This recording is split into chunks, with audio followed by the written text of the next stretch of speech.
দায়িত্ব কি? ভোট দেওয়া, পবিত্র দায়িত্ব। হচ্ছে দেশ রাষ্ট্র আপনাকে সেই দায়িত্ব দিয়েছে, আপনার জন্মগত অধিকার।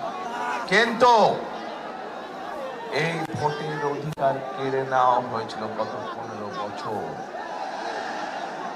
এই ভোটের অধিকারকে আদায় করতে গিয়ে গত 15 বছরে আমাদের শত শত নেতা কর্মী, আরো বিভিন্ন রাজনৈতিক দলের, এমনকি রাজনীতি করে না কিন্তু জনগণের এই অধিকারের পক্ষে কথা বলেছে এবং বহু মানুষকে হত্যা করা হয়েছে, গুম করা হয়েছে, খুন করা হয়েছে। বহু হাজারো লক্ষ মানুষের বিরুদ্ধে মিথ্যে মামলা দেওয়া হয়েছে। শুধু সেই সময় না, এই যে এখানে আমার সামনে এখানে কতটা পরিবার বসে আছে, তাদের সদস্যদেরকে আমরা হারিয়েছি।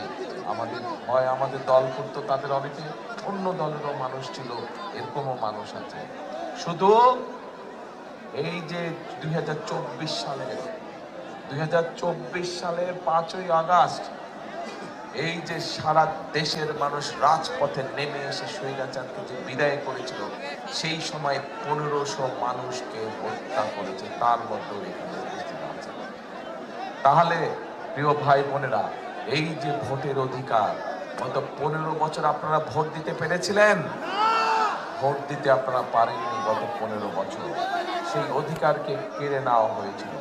এখন এই যে শত হাজার মানুষের জীবন উৎসর্গ করার মাধ্যমে এই যে অধিকারটি ফিরে পেলেন, এই অধিকারটা তো তাহলে 12 তারিখে এই অধিকারটি প্রয়োগ করতে হবে। প্রয়োগ করতে হবে না? এখন কখন যাবেন ভোট দিতে?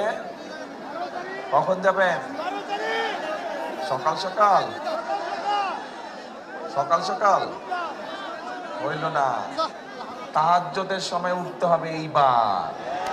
এইবার তাহাজ্জুদের সময় উঠতে হবে। তাহাজ্জুদের নামাজ পড়ে যার যার ভোট কেন্দ্রের সামনে গিয়ে ফজরের জামাত পড়বেন।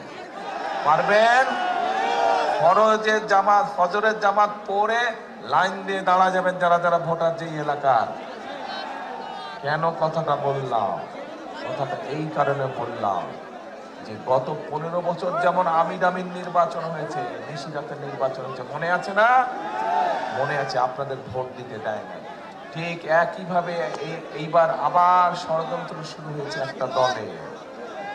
পত্রিকার খবরে এসেছে, এই যে প্রবাসী আমাদের ভাইরা থাকে, তাদের জন্য পোস্টাল ব্যালটের কথা আমরা বলেছিলাম অনেক আগে থেকে। এই সরকার সেটা পূরণ করেছে, সবটা না পেলে অনেকটা করেছে। কিন্তু পত্রিকার খবরে দেখলাম যে পোস্টাল ব্যালটটা সরিয়ে ফেলেছে। দেখেছেন আপনারা খবর?